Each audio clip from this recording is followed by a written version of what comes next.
Hi అండి, నమస్తే. కథావాణికి స్వాగతం. పెబ్బిలి హైమావతి గారు రచించిన మనుషులు మమతలు అనే నవలను వింటున్నాం కదండి. ఈరోజు 10వ భాగం వినేద్దామా?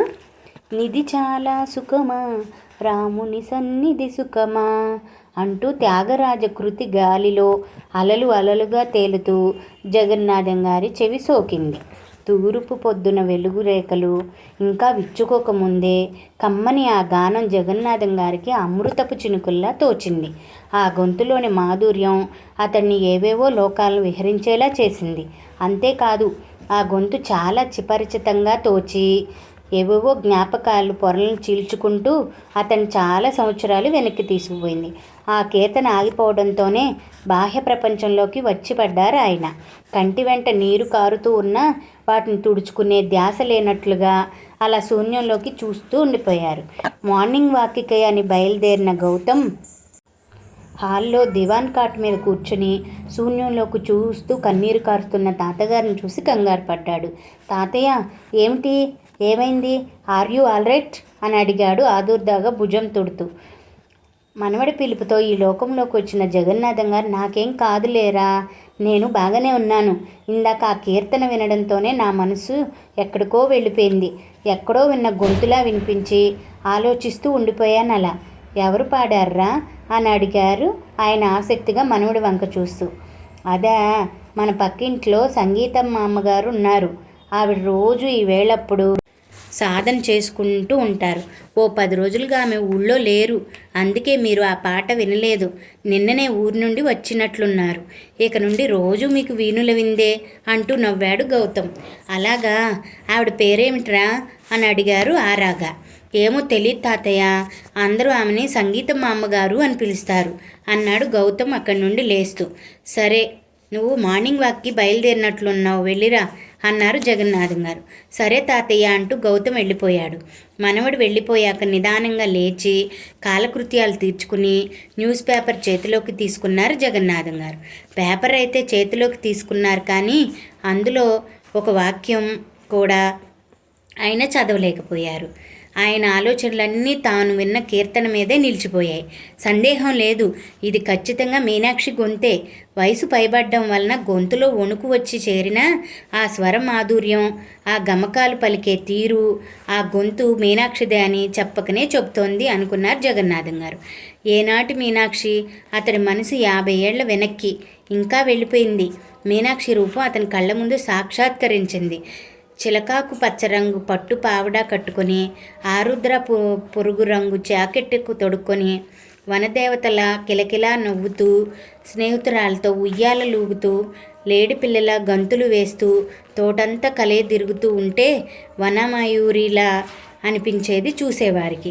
ఆ పైన సరస్వతీదేవి కటాక్షం పుష్కలంగా ఉన్న మీనాక్షి గొంతులో సప్తస్వరాలు అతి మనోహరంగా పలికేవి. ఆమె మాట్లాడిన పాట పాడినట్లే మధురంగా ఉండేది.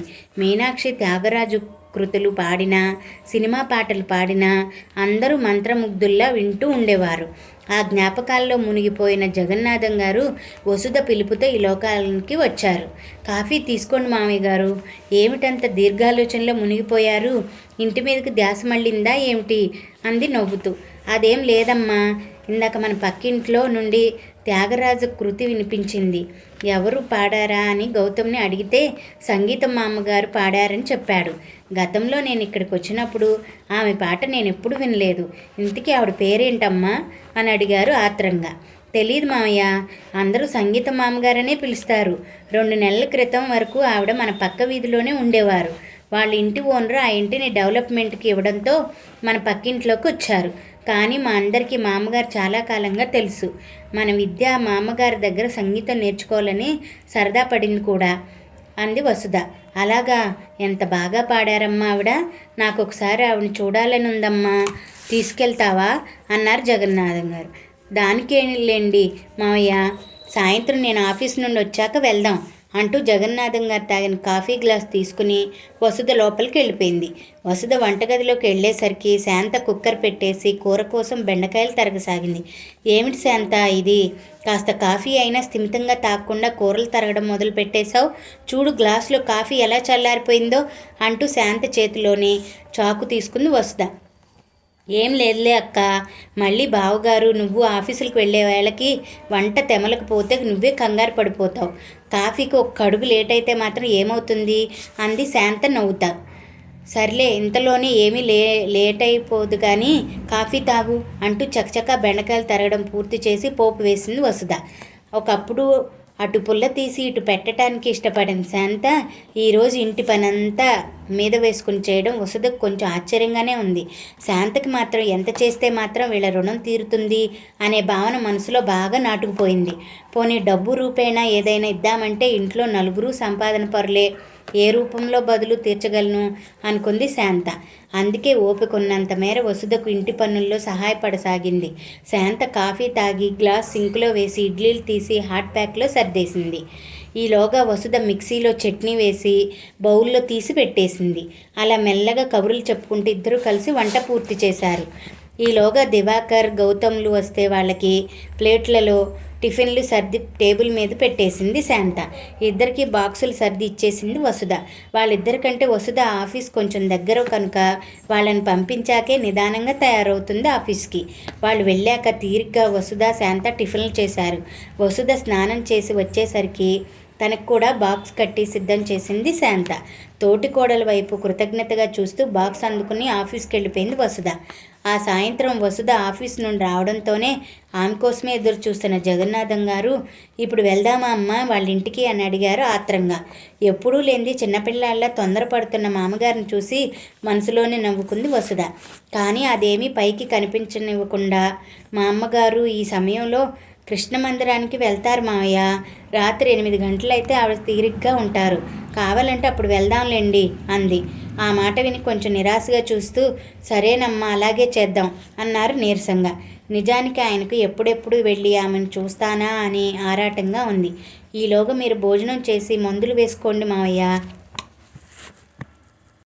అన్ని పనులు ముగించుకుంటే తర్వాత ఎంతసేపు మాట్లాడుకునే ఏ ఇబ్బంది ఉండదు అంటూ వెంకటరమణ గదివైపు చూస్తూ, శాంత, మామయ్య గారు త్వరగా భోంచేస్తారట ఈ పూట, వంట తొందరగా చేసేద్దాం రామ్మ అంటూ శాంతను పిలిచింది. నేను ఇక్కడే ఉన్నానక్క అంటూ వంటింట్లోంచి వచ్చింది శాంత. ఆల్రెడీ వంట మొదలెట్టేశావా? మీ మరిది గారు ఈరోజు బాగా ఆకలిస్తుందంటే త్వరగా మొదలు పెట్టేశాను. అదిగో ఆ పక్క బీరకాయ కూర అవుతుంది, ఇటు పక్క కుక్కర్ ఉంది, ఈ పూటకి ఇంకా వంట పనేమీ లేదు కానీ నువ్వు రెస్ట్ తీసుకోక్క అంది శాంత అభిమానంగా చూస్తూ. అయ్యో శాంత, పనంతా నువ్వే చేసేసావా? ఈరోజు నాకు ఆఫీస్లో వర్క్ ఎక్కువై లేట్ అయింది, ఈలోగా అంత పని నీ నెత్తిన వేసుకున్నావు. అసలు నిన్ను ఈ పనులన్నీ పెట్టుకోకుండా మరిదిగారి దగ్గర ఎక్కువ సమయం గడపమని అన్నావా లేదా? గౌతమ్ ఏం చెప్పాడు? అతన్ని కాసేపు కూడా ఒంటరిగా వదలొద్దన్నాడు కదా అంది వసుధ నొచ్చుకుంటున్నట్లుగా. పర్వాలేదక్క, ఆయన వెళ్ళమంటేనే వచ్చాను, ఈలోగా ఆయన టీవీ చూస్తానన్నారు. ఆయన ఆఫీస్లోనూ ఇంటి దగ్గర ఎంత అని చేస్తావక్క పని, కొంచెమైనా విశ్రాంతి తీసుకోవా అంది శాంత చిరుకోపంగా చూస్తూ. నాకేం అలసట లేదులే శాంత, అయినా నన్నొక్కదాన్ని పని ఎప్పుడు చేయనిచ్చావు నువ్వు? సగానికి పైగా పని నువ్వే చేస్తున్నావు కదా, పద కొంచెం టీ కలుపుకొని తాగుదాం అంటూ చేతిలో హ్యాండ్ బ్యాగ్ టీపాయ్ మీద పెట్టి వంటింట్లోకి దారి తీసింది వసుధ. ఇద్దరూ కబుర్లు చెప్పుకుంటూ టీ తాగేశారు. మాటల మధ్యలో అక్క, అక్కడ సాహతి ఎలా ఉందో ఏమో, 2 రోజుల నుండి అదే కళ్ళల్లో ఆడుతోంది అంది శాంత దిగులుగా. అవును, నాకు తెలిసి ఇన్ని రోజులు దాన్ని వదిలి మీరెప్పుడు ఉండలేదు కదా, అది తలుచుకుంటేనే నాకు అదోలా ఉంది. మరి మీకు ఎలా ఉంటుందో ఆ మాత్రం ఊహించలేనా? సరే, ఏదోలా వీలు చూసుకొని రేపు సాటర్డే బయలుదేరి రమ్మని ఫోన్ చేయి, సండే దాని పుట్టినరోజు కూడా కదా అంది వసుధ. అబ్బా, నీకు ఎంత గుర్తక్క, ఈ బాధలో పడి నేను సంగతే మర్చిపోయాను అంది శాంత వసుధ వైపు కృతజ్ఞతగా చూస్తూ. సరే, పనిలో పడితే ఈ మాట కూడా మర్చిపోతావు, ముందు ఫోన్ చేయడానికి, నువ్వు మాట్లాడాక నాకు ఇవ్వు, కావ్యని కూడా సాహతితో పాటు రమ్మని చెప్దాం, చక్కగా ఇద్దరు కలిసి వచ్చి తిరిగి కలిసి వెళ్తారు అంది వసుధ. సరే అయితే అంటూ వెళ్ళింది శాంత ఫోన్ చేసేందుకు. తల్లి గొంతు ఫోన్లో వింటూనే, అమ్మా ఎలా ఉన్నావు, నాన్నగారు ఎలా ఉన్నారు, పెద్దమ్మ, పెద్దనాన్న, అన్నయ్య బాగున్నారా అని అడిగింది సాహతి ఉత్సాహంగా. అందరము బాగున్నాం. ఏమ్మా 4-5 రోజులైనా ఫోన్ చేసావు కాదు, నాకెంత బెంగగా ఉందో తెలుసా అంది శాంత నిష్ఠూరంగా. పోనీ అలా అనకపోతే నువ్వు చెయ్యొచ్చు కదమ్మా అంది స్వాతి నవ్వుతూ. నీకు నవ్వుతాలుగానే ఉంటుందిలేవే, నేను ఫోన్ చేస్తే బిజీగా ఉన్నానంటూ సరిగ్గా మాట్లాడవు, అందుకే నీ ఫ్రీ టైంలో నువ్వే చేస్తావని ఆగితే ఇలా అంటావు అంది శాంత. ఏదో సరదాగా అన్నాలేమ్మా, మొన్న చెప్పాను కదా ఇంటర్నల్స్ అవుతున్నాయని, అందుకే బిజీగా ఉన్నాను. ఈ రోజుతో అయిపోయాయి. నేనే ఫోన్ చేద్దామనుకునే అంతలో నువ్వే చేసావు అంది స్వాతి. సర్లే, నాన్నగారికి నాకు నిన్ను చూడాలని ఉంది. రేపు శుక్రవారం సాయంత్రం ఏదో విధంగా వీలు చేసుకుని కావ్యక్క నువ్వు బయలుదేరి రండి. ఆదివారం నీ పుట్టినరోజు అయ్యాక గరీబ్ రథ్కో ఫలక్నామాకో వెళ్దురుగాని అంది శాంత. ఈ పరిస్థితిలో పుట్టినరోజు ఏంటమ్మా, నేను రానులే అంది సాహతి అనాసక్తంగా. గత పుట్టినరోజు సంబరాలు కళ్ళల్లో మొదలుగా ఆమె కళ్ళు సజలమయ్యాయి. అలా అనకమ్మా, చేసుకున్నా చేసుకోపోయినా నాన్న నేను నిన్ను కళ్ళారా చూసుకుంటాము. ఇదిగో పెద్దమ్మ నీతో మాట్లాడుతుందట అంటూ ఫోన్ వసుధకి ఇచ్చి శాంత తనింకా మాటలు పొడిగిస్తే కూతురు ఇక్కడికి రానని ఎక్కడ మొండికేస్తుందోననే భయంతో వసుధ ఫోన్ అందుకుని, అమ్మా సాహతి బాగున్నావా? ఏమిటి అమ్మతో రానని చెప్తున్నావంట? పిచ్చి పిచ్చి ఆలోచనలేమి పెట్టుకోకుండా కావ్యని వెంట పెట్టుకునిరా. మీ నాన్న అసలే బాధలో ఉన్నారు కదా, ఇలాంటి కార్యక్రమాలతో ఆయన ఉత్సాహపరచాలని మేమంతా చూస్తుంటే నువ్వేంటిలా మారు మాట్లాడకుండా బయలుదేరి రండి. ఏది కావ్య ఉంటే దానికి ఫోన్ ఇవ్వు అంది ఆజ్ఞాపిస్తున్నట్లుగా. వసుధ మాటలు వినడంతోనే ఇంకేమీ అనలేక, సరే పెద్దమ్మ, ఇదిగో కావ్య ఇక్కడే ఉంది, మాట్లాడు అంటూ ఫోన్ కావ్య చేతికిచ్చింది సాహతి. చెప్పు పెద్దమ్మ, ఎలా ఉన్నారు మీరంతా అని అడిగింది కావ్య ఉత్సాహంగా. అందరం బాగానే ఉన్నాంరా. వచ్చే ఆదివారం సాహతి పుట్టినరోజు కదా, ఆ రోజుకు దాన్ని ఇక్కడకు తీసుకువచ్చే బాధ్యత నీదే సుమా అంది వసుధ. ఓ ష్యూర్, తప్పకుండా తీసుకువస్తాను అంది కావ్య సంతోషంగా. ఆ తర్వాత కాసేపు సరదాగా కబుర్లు చెప్పి ఫోన్ పెట్టేసింది వసుధ. దిగులుగా తన వైపే చూస్తున్న తోటికోడల వైపు నవ్వుతూ చూసి, వస్తారులే శాంత, బెంగపడకు అంది. ఆ మాటలు విని తృప్తిగా తల పంకించింది శాంత. అనుకున్నట్లుగానే జగన్నాథం గారికి పెందలాడే భోజనం పెట్టేసి పక్కింట్లో ఉన్న సంగీతం మామగారింటికి తీసుకెళ్ళింది వసుధ. వాళ్ళు వెళ్ళేసరికి ఉయ్యాల బల్ల మీద కూర్చుని పూలమాల అల్లుతూ ఏదో కీర్తన మెల్లగా పాడుకుంటోంది ఆవిడ. వసుధను చూడటంతోనే లేచి ఎదురొచ్చి, రామ్మా వసుధ, బాగున్నారా, రండి కూర్చోండి అంటూ కుర్చీలు చూపించి, రేపు జన్మాష్టమి కదా, కృష్ణయ్య అలంకరణ కోసం నాకు పూలమాల డ్యూటీ వేశారు మా వాళ్ళు. వారెవరు అని అడిగింది జగన్నాథం వారి వెంక చూస్తూ. వారు మా మామయ్య గారు మామగారు. ఉదయం మీరు పాడిన కీర్తన విని దగ్గరుండి మిమ్మల్ని చూడాలని అడుగుతున్నారు, అందుకే తీసుకొచ్చాను అంది వసుధ. అలాగా, కూర్చోండి బాబు, నిల్చునే ఉన్నారు అందావిడ మర్యాద ఉట్టిపడే స్వరంతో. జగన్నాథం గారు వాళ్ళ మాటలనేమీ పట్టించుకోకుండా కన్నార్పకుండా ఆమెనే చూస్తూ ఉండిపోయారు కొన్ని క్షణాలు.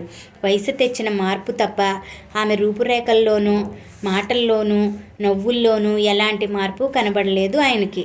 జగన్నాథం గారు కూర్చోకుండా 2 అడుగులు ముందుకు వేసి, మీనా అంటూ 2 చేతులు చాచారు దగ్గరగా వెళ్ళి. ఆ పిలుపు వినడంతోనే ఒక్కసారిగా ఉలిక్కిపడి తేరిపారా జగన్నాథం గారి వంక చూసింది ఆమె. ఎన్నో ఏళ్ల క్రితం విన్న పిలుపది. ఆ పిలుపులోని ఆత్మీయత ఆమెలో నిక్షిప్తమై ఉన్న జ్ఞాపకాలను వెలికితీసింది. వెంటనే చేతిలో పూలమాలను జారవిడిచి, అన్నయ్య నువ్వేనా, నేను కలగనడం లేదు కదా అంటూ వయసును మరిచి చిన్నపిల్లల రివ్వున వచ్చి ఆయన చేతుల్లో వాలిపోయింది ఆమె. నేనేనమ్మా, ఎన్నాళ్లకు నిన్ను చూడగలిగాను, ఈ జన్మలో నిన్ను మళ్ళీ చూస్తానని అనుకోలేదు అంటూ మీనాక్షిని హృదయానికి హత్తుకున్నారు ఆయన. పోగొట్టుకున్న పెన్నిధిని తిరిగి పొందినంత సంతోషం ఆయన ముఖంలో ప్రస్ఫుటంగా కనిపిస్తుంటే కళ్ళల్లో ఆకాశగంగ జాలువారి మీనాక్షి తలను అభిషేకించింది. నేను కూడా ఊహించలేదన్నయ్య అంది మీనాక్షి వెక్కి వెక్కి ఏడుస్తూ. జరుగుతున్నదేమిటో అర్థం కాక వసుధ ఇద్దరి వంక తెల్లబోయి చూడసాగింది. ముందుగా తేరుకున్న జగన్నాథం గారు, అమ్మా వసుధ, ఈ సంగీతం మా అమ్మగారు ఎవరో కాదు, నా చెల్లెలు మీనాక్షి అన్నారు ఆనందంతో ఉక్కిరి బిక్కిరిగా నవ్వుతూ. వసుధ నమ్మలేనట్లుగా ఆశ్చర్యంగా చూసింది ఇద్దరి వంక. ఆమె ముఖంలో ఎన్నో ప్రశ్నలు. అవునమ్మా, తను స్వయంగా నా చెల్లెలే. దాదాపు 50 ఏళ్ల క్రితం దివాకర్ పుట్టకముందే మన ఇంటికి దూరమైంది. అందుకే తన ప్రసక్తి మన ఇంట్లో ఎప్పుడూ రాలేదు అన్నారు జగన్నాథం గారు వివరణ ఇస్తున్నట్లుగా. నిజమేనా మావయ్య? ఎంత సంతోషకరమైన వార్త!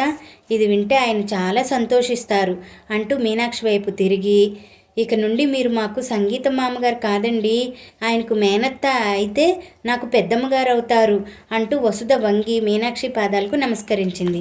దీర్ఘ సుమంగళి భవ, ఇష్ట కామ్యార్థ సిద్ధిరస్తు అని దీవించి వసుధని లేవనెత్తింది మీనాక్షి. మీరు మాట్లాడుతూ ఉండండి మావయ్య, నేను మళ్ళీ వస్తాను అంటూ వెళ్ళిపోయింది వసుధ ఆ శుభవార్త ఇంట్లో చెప్పేందుకు. వసుధ వెళ్ళాక, చెప్పు మీనా, ఇన్నాళ్ళు ఏమైపోయావు? మమ్మల్ని చూడాలని ఒక్కసారి కూడా నీకు అనిపించలేదా అని అడిగారు జగన్నాథం గారు. ఎందుకు అనిపించలేదన్నయ్య, మీ అందరినీ చూడాలని మనసు ఎంతో కొట్టుకుపోయింది. కానీ నాన్నగారు నన్ను గడప తొక్కొద్దని శాసించారు కదా, ఎలా రాను? వస్తే తాను చచ్చినంత ఒట్టు అన్నారు, అందుకే రాలేకపోయాను. అందరూ ఉండి కూడా ఎవరూ లేని ఏకాకినయ్యాను అంది మీనాక్షి కన్నీళ్లతో అన్నగారి వైపు చూస్తూ. అసలు ఎందుకు చేశావమ్మా ఇలాంటి పని? నీ మనసులో మాట ఒక్క ముక్క నా చెవిలో వేసి ఉంటే ఇలా అయ్యేదా? ఇన్నేళ్ళు మనం ఇలా దూరమై ఉండేవాళ్ళమా అన్నారు జగన్నాథం గారు బాధగా. నేను చెబుదామని అనుకున్నాను అన్నయ్య, కానీ తనే పడనివ్వలేదు. కులం కాని వాడికి మీరు నన్నిచ్చి పెళ్లి చేసేందుకు ఇష్టపడరని, అదే పెళ్ళయ్యాకైతే ఇంకేమీ చేయలేక అంగీకరించి ఆదరిస్తారని అన్నాడాయన. నేను నిజమే కాబోలు అనుకున్నాను. అతడు చెప్పినట్లే పెళ్ళయ్యాక పసుపు బట్టలతో మన ఇంటికి మేమిద్దరము వచ్చాము. నేను ఇలా చేస్తానని ఏమాత్రం ఊహించని నాన్నగారు ఆగ్రహావేశాలతో ఊగిపోయారు. నిర్దాక్షిణీయంగా మమ్మల్ని ఇంటి నుండి గెంటేశారు అంది. నాన్నగారు బాధపడటంలో న్యాయం లేదా మీనా? నీకు 12 ఏట అమ్మ పోయింది. అప్పటి నుండి నాన్నగారు తనే అమ్మ నాన్న నిన్ను అల్లారు ముద్దుగా పెంచారు. నువ్వు సంగీతం నేర్చుకుంటానంటే వ్యయ ప్రయాసలకు ఓర్చి సంగీతం నేర్పించారు. కాలేజీలో చేరి చదువుకుంటానంటే అనకాపల్లిలో మన దూర బంధువుల ఇంటిలో నిన్ను ఉంచి కాలేజీలో చేర్పించి చదివించారు. మన కుటుంబాల్లో ఏ ఆడపిల్ల నీలాగా స్టేజీలు ఎక్కలేదు. కానీ మీ గురువుగారి మీద కల గౌరవంతో నిన్ను ఆయనతో పాటు కచేరీలకు పంపారు నాన్నగారు. నువ్వు ఏ కోరిక కోరినా ఆయన ఎప్పుడూ కాదనలేదు. అలాంటిది నాన్నగారికి చెప్పకుండా పెళ్లి చేసుకున్నావు. చెప్పి ఉంటే ఆయన ఒప్పుకునేవారో మానేవారో. ముందుగా ఒక్క మాట నాన్నగారికి చెప్పాలనే ఆలోచన నీకు లేకపోయింది. ఇంతటితో 10వ భాగం పూర్తయిందండి. మిగతా నవలను రేపటి భాగంలో తెలుసుకుందామా? Thank you for watching. Please subscribe for more stories.